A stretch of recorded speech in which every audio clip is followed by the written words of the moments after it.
What's good? What's good? What's good? So one of the questions I always get is, should I pay a collection or should I not? And I'm gonna give you my 2 cents on it so you can go about the right way and do what you gotta do to get these things removed off your credit report. So you already know what time it is. Let's get right into it.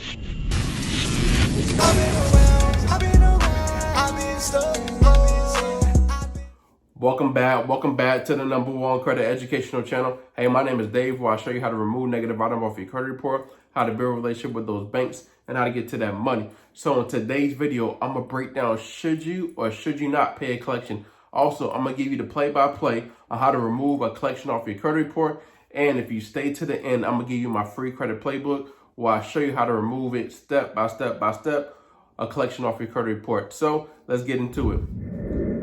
So it's really simple to remove a collection off your credit report once you understand the system. And once you understand the system, then it's going to be much easier to actually get this collection off your credit report. So I always talk about have an end in mind. So step number 1, you need to have an end in mind. And what I mean by the end in mind is, what do you really want? Do you want a house? Do you want a car? And once you identify what you really want, you're going to be working towards that because you're most likely not going to quit towards that goal. So the key to the game is identify what you really want so you don't quit after 30 to 45 days. Most people quit once something comes back verified, and I'm going to show you how you can basically not worry about if it comes back verified because we're going to set the credit bureaus up anyway. So step number 1, have a goal. What do you really want? Once you identify what you really want, then the step number 2 is identify what's on your credit report, right? You're going to use the FCR rate in your favor to get these things removed off your credit report. So you're going to analyze your credit report.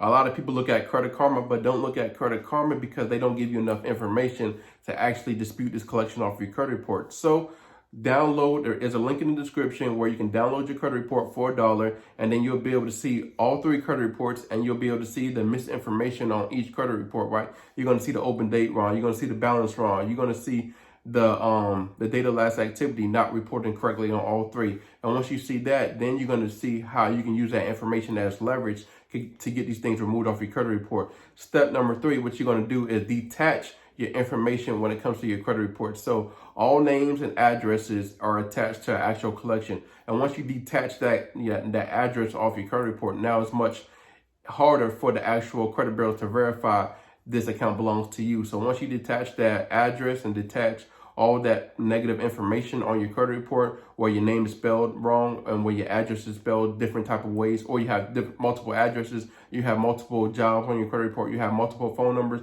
what you want to do is update everything with a new phone number, a new address, a new job, and make sure you remove all the old jobs that you were at, or if you're still there, just remove that address or the work history off your credit report. So it's much easier for this collection to come off your credit report.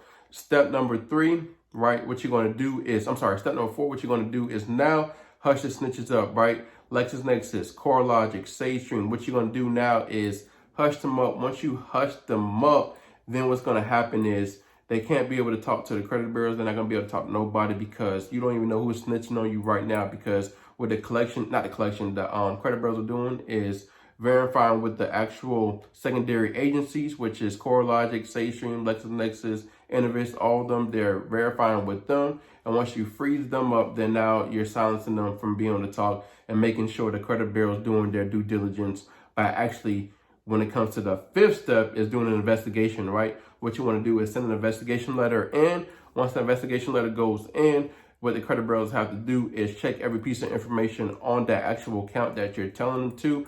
And once they do that, then they're supposed to report back to you within 30 to 45 days.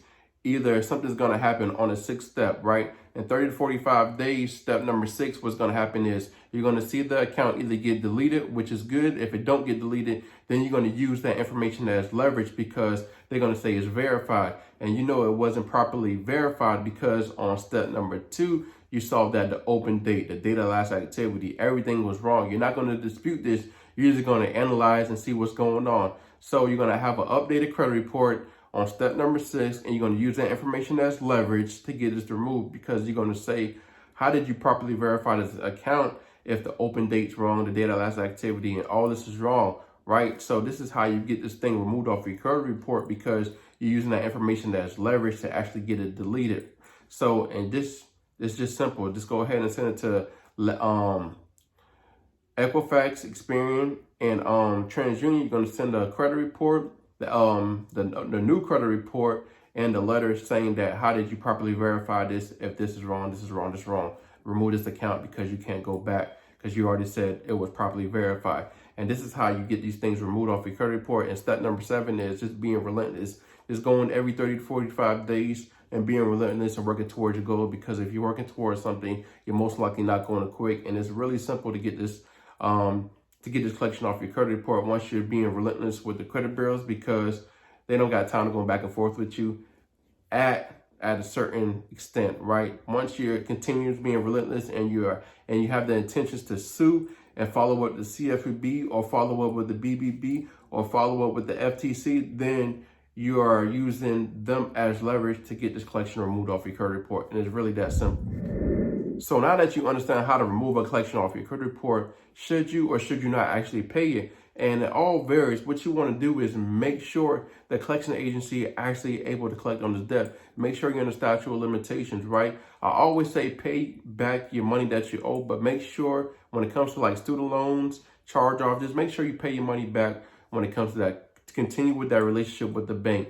If it's burnt, it's burnt. But what you want to do is make sure you pay them back, because you don't want to keep on popping back up on your credit report. So pay back over time, but make sure they're able to collect on this debt. Make sure you put all the onus on them and not yourself when it comes to removing anything off your credit report, because you want to challenge everything, right? Challenge everything on your credit report. If you don't owe the money, you don't owe the money. But if you do owe the money, paying back over time, set it up, but make sure you get this removed off your credit report so it's not hurting your credit report. Don't actually pay it to say it's paid, because it's not going to change anything. No status is going to say paid, collection balance, and the collection still is going to be on your credit report. So what you want to do, I gave you the step-by-step play on how to remove it off your credit report. What you want to do is make sure you put all the onus on them. Make sure they're able to collect on the debt. Make sure they're able to send you proper proof that you owe on the debt. Just make sure you use the law in your favor to make sure you get this thing removed, and make sure they're able to collect, because some collection agencies are able to collect.